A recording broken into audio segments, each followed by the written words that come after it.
I want you to pull your smartphone out of your pocket right now, or, just picture it sitting there on the table in front of you. Yeah, that little glowing glass rectangle we all stare at all day. Exactly. And we all walk around with this really profound sense of ownership over these devices, right? Like, you are the architect of that phone.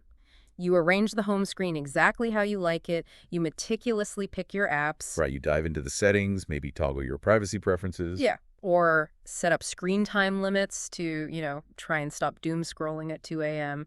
Or maybe configure parental controls if you have kids. The point is, the entire operating system is designed to make you feel like you're the one holding the keys to the gate. It is a very deliberate user experience. Yeah. I mean, you are heavily conditioned to believe that you control the perimeter, the device is yours, and you decide what crosses the threshold into your digital world. Right.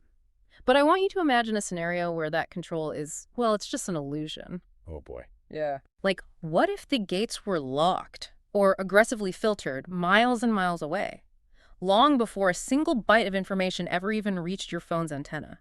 Which is a pretty wild paradigm shift. It really is.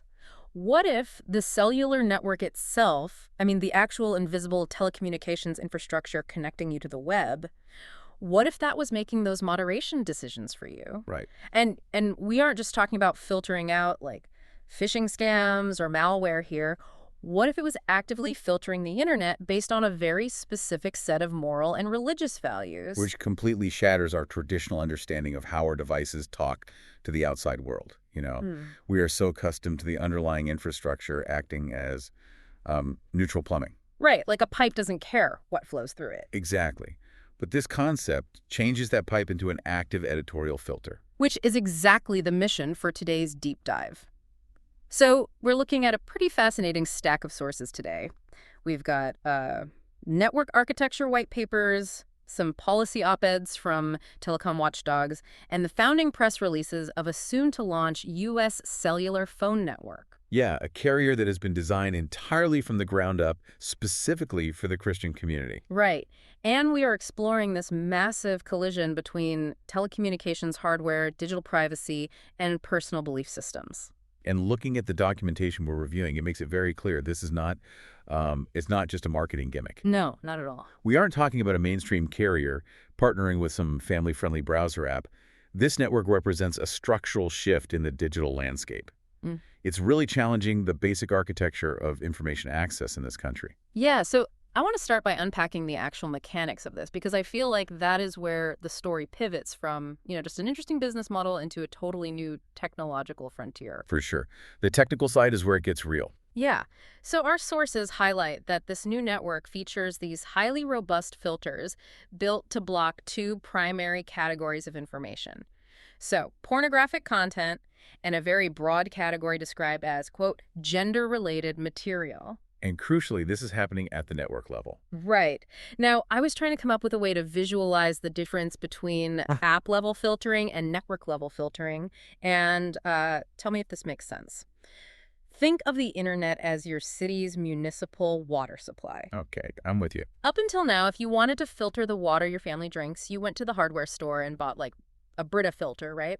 Snap it onto your kitchen tap. Yeah, the endpoint control. Exactly. You decide when to use it, you decide when to change the little carbon filter, and if you just want to wash the dishes with unfiltered tap water, you literally flip a switch and bypass it entirely.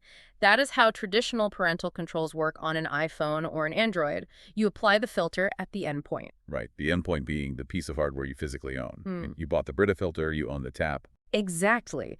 But this new network, this is the equivalent of the city taking that Brita filter and installing it at the municipal water treatment plant 10 miles outside of town. Wow, yeah. They are treating and filtering the water before it ever even enters the subterranean pipes leading to your neighborhood.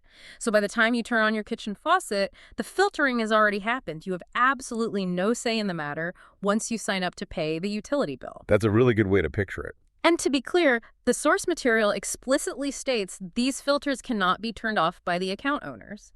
Like, even if you are a fully consenting 50-year-old adult paying the bill, you cannot bypass the block. So let's dig into how that municipal filter actually operates, because it's vital for understanding the implications here. This isn't magic. Yeah. It's network engineering. Right. Let's get a little technical. Yeah. So when you type a web address into your phone, your device sends a DNS request.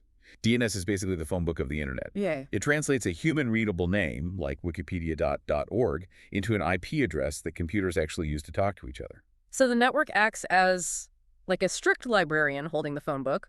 You ask for a specific page, and they just say, sorry, that page is ripped out. That's the baseline layer, yes. It's called DNS blackholing. The Yep. network's DNS server simply refuses to resolve the IP addresses for websites that are on their block list. Okay, but I mean, DNS blocking is actually quite rudimentary, isn't it? Very, yeah. Because I was going to say, a tech-savvy teenager could probably just change their device's DNS settings to point to a public server, like Google's or Cloudflare's, and just bypass that block entirely. Exactly. And that brings us to the next layer. If I'm on this network and I'm a teenager determined to get around it, or, honestly, an adult who just disagrees with the carrier's categorization of a certain news site. Right. Wouldn't I just fire up a VPN? I mean, people use virtual private networks all the time to bypass geographic content blocks or, hide their browsing from their internet service provider. You would think so, but a purpose-built filtered network anticipates that. And this is where we move past the DNS phone book and get into something called deep packet inspection, or DPI. Deep packet inspection. Yeah. When your phone sends data over the cellular network, it sends it in these tiny chunks called packets. Each packet has a header, which is kind of like the envelope to the mailing address, and a payload, which is the actual letter inside the envelope. Wait, hold on. Deep packet inspection sounds incredibly invasive. Are you saying the cell tower is actually reading the payload? Like opening the metaphorical envelope and reading my private text messages or my encrypted web traffic? Not exactly, no. Most modern web traffic is encrypted via HTTPS, so the payload, the actual letter inside it, just looks like scrambled gibberish to the cell tower. Okay, phew. That's a relief. Right, but deep packet inspection can still analyze the envelope in highly, highly sophisticated ways. It looks at the metadata, it looks at the size of the packets, the timing of the packets, and the destination IP addresses. Sneaky. Yeah, and it uses something called SNI server name indication, which is actually sending the clear during the initial encrypted handshake between your phone and the website. So even if the network can't read the exact article I'm looking at, they can see exactly which server I'm shaking hands with. Precisely. And regarding your VPN question, DPI is incredibly effective at identifying VPN traffic. Even if the content is heavily encrypted, a VPN handshake has a distinct signature.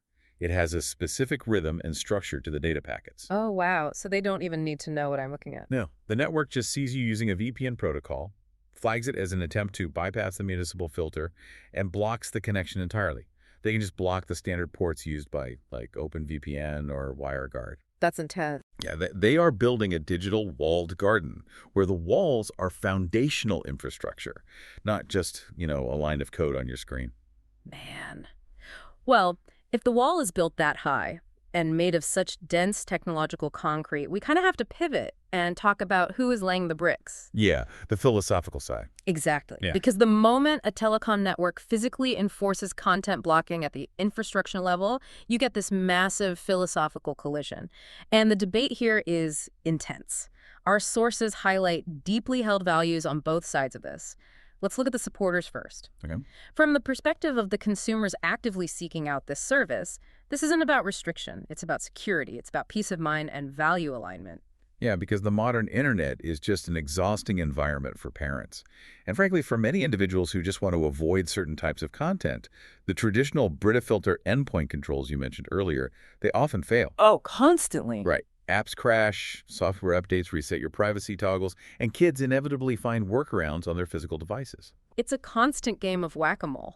Every parent I know complains about the sheer fatigue of managing device-level screen time and content blockers. It's like a full-time job. Exactly the point the network's founders are making in these press releases.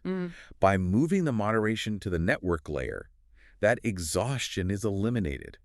You don't have to monitor the device because the connection itself is curated. Yeah, you just trust the pipe. Right.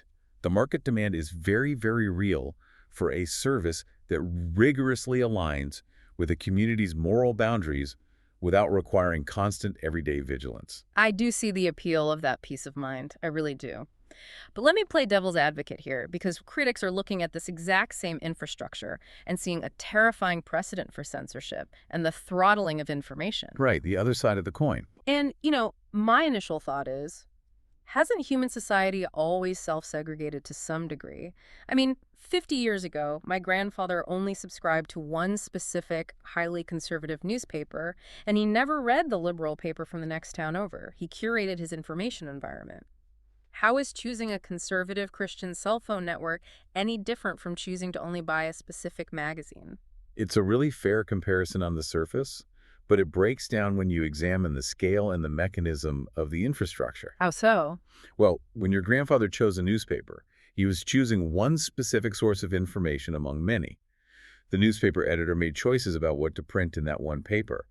But a telecommunications network isn't a single source. It is the entire conduit for all digital realities. Ah, so it's not choosing a newspaper, it's choosing the company that builds the roads, and they decide which delivery trucks are allowed to drive to your house in the first place. That's the leap. Yeah. Yes. And the critic's primary concern focuses on the opacity and the bluntness of the algorithmic tools making those routing decisions.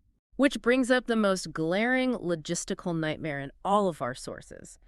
Who exactly gets to decide what qualifies as gender-related material at an infrastructural level? That is the million-dollar question. Right. Blocking explicit pornographic content is technologically pretty straightforward. There are massive, well-maintained databases of those IP addresses. But gender-related, that is a profoundly subjective, culturally contested concept. We're talking about a telecommunications company acting as the ultimate arbiter of human identity. And the technological complexity of enforcing a block on a concept abroad is staggering. I mean, algorithms are notoriously blunt instruments. They lack human nuance. They lack context. Right. Let's think about a real-world scenario here. Let's say a major news outlet like the Associated Press publishes a totally objective, dry report about a state legislature debating a bill related to gender identity. Does the network's deep packet inspection flag that? Does it block the specific AP article, or does the system panic and just block the entire Associated Press domain? And what about like a medical journal publishing peer-reviewed research on endocrinology? How does a cell tower algorithm distinguish between a biology database, an LGBTQ advocacy website, and just a lifestyle blog? Historically, automated filters fail spectacularly at those nuances. They rely on keyword scraping and domain reputation. The collateral damage to legitimate information access is often really severe. Yeah, I'd imagine. When you deploy a blunt algorithmic instrument at the infrastructure level, you inevitably block vital medical resources, crisis support lines, and objective journalism simply because they share a keyword with prohibited content. It's wild to think about a cell tower, right? Just a massive piece of metal and fiberglass executing these split-second philosophical and moral judgments every single time you tap a link on your screen. Well, and the telecom industry has traditionally avoided this entirely by adhering to the concept of the dumb pipe. Okay, let's define that for the listener, because dumb pipe sounds like an insult, but it's actually a foundational principle of the internet, isn't it? Yes, it's the core ethos of net neutrality and historical telecommunications. Think back to the era of landline telephones. AT&T didn't listen to your phone calls to decide if they approved of your conversation. Right. Whether you were planning a surprise birthday party or plotting a bank robbery, the phone company's only job was to connect point A to point B. They were a dumb pipe. They transmitted the data efficiently and left the moderation up to law enforcement or the individuals involved. They provided the electricity. They didn't care what color the light bulb was. That's a great way to put it. But by taking on an active editorial role, this new network is attempting to be a smart pipe. They are inspecting the data, categorizing it, and making an automated moral judgment before allowing the connection. It shifts the entire burden of moderation from the user into the invisible ether of the network. Which is why the security experts and telecom analysts in our sources are watching this launch with such intense scrutiny, because this doesn't stop with just one Christian network. This is the very first time a US-based carrier has employed such stringent network-level content blocking measures. Yeah. It is crossing a massive line in the sand regarding telecommunications architecture in the United States. And the precedent it sets is what really has the broader tech community on edge. If this company proves that there is a viable, highly profitable market for ideologically filtered infrastructure, market dynamics will inevitably take over. We will absolutely see a proliferation of niche networks catering to every conceivable ideology. Okay, I want to conceptualize this because the logical conclusion of this trend is kind of staggering. We are all familiar with the concept of the echo chamber on social Right. media, right? Oh, You click on a few political videos, and the algorithm on X or TikTok just feeds you a relentless stream of the exact same viewpoint. We already live in fractured media ecosystems, but this is different. This is the physical infrastructure. Our sources introduce this concept of a splinter net of cell towers. right. And the splinter net usually refers to geopolitical fragmentation, Uh-huh. like, China's Great Firewall compared to the open web in Europe. But what we were discussing here is a domestic splinter net, a fragmentation based on personal ideology rather than national borders. Picture this. Imagine walking down the street and you sit on a park bench next to a stranger. You're both on your phones. Under this new paradigm, maybe you are on a progressive secular network and the person next to you is on this new Christian network, and maybe someone across the street is on a hyper-libertarian network. Right. You aren't just choosing to visit different websites. Your respective phones literally cannot access the same foundational reality. Like, if a major cultural event happens, your carrier might allow you to see the news, while the carrier of the person sitting inches away from you has deemed the event inappropriate and wiped it from their digital existence entirely. That scenario is the ultimate logical extreme of the personalized technology trend we've been riding for the last decade. The tech industry has trained consumers to expect a frictionless world, custom feeds, targeted advertisements, algorithmically curated playlists. Technology is designed to be a mirror that perfectly reflects your individual preferences back to you. But up until now, that mirror was just the wallpaper on your screen. The foundation of the house was the same for everyone. We might have been reading completely opposing op-eds, but we were both connected to the same underlying internet architecture to retrieve them. And that is the crucial distinction. A functioning society relies on at least a baseline level of shared facts, a shared environment, and honestly, the ability to inadvertently encounter opposing viewpoints. Yeah. When the telecommunications infrastructure itself physically prevents users from even accessing the information that other groups are consuming, the digital landscape fractures into mutually exclusive realities. Right. It becomes exponentially harder to understand one another, let alone debate one another. Because it's one thing to choose not to read a viewpoint you disagree with. You can close the app or toss the newspaper in the recycling bin. It is an entirely different paradigm if your cellular provider decides that viewpoint shouldn't mathematically exist on your device in the first place. Exactly. Now, the market demand for tailored, safe digital experiences is undeniably real. People are exhausted by the hostility and the inappropriate content on the open web. Totally understandable. But the cost of outsourcing that safety to the infrastructure level is the loss of a shared public square. Once the precedent is set that a U.S. carrier can operate as a moral filter, the underlying technology can be adapted by anyone.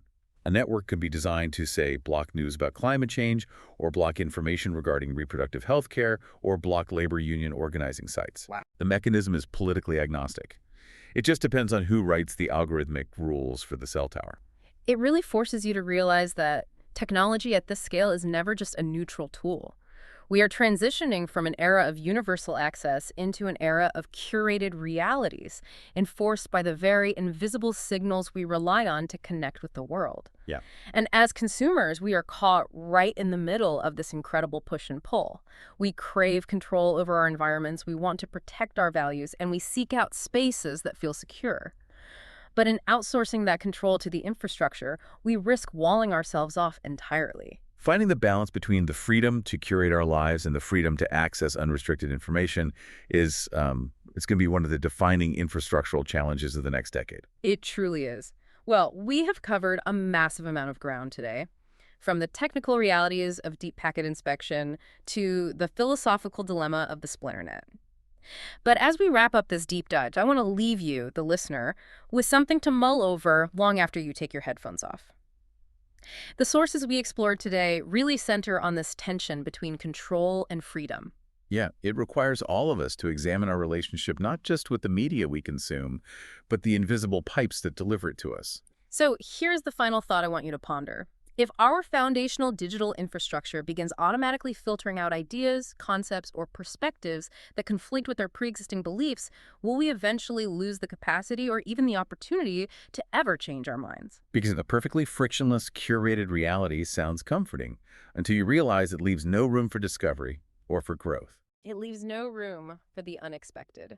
So the next time you pick up that little glass rectangle off the table, the next time you marvel at the control you have over your home screen and your privacy settings, just remember to ask yourself, who is really controlling the invisible signals flowing into the palm of your hand? Thank you for joining us for this deep dive. Navigating these complex technological frontiers with you is exactly why we do this.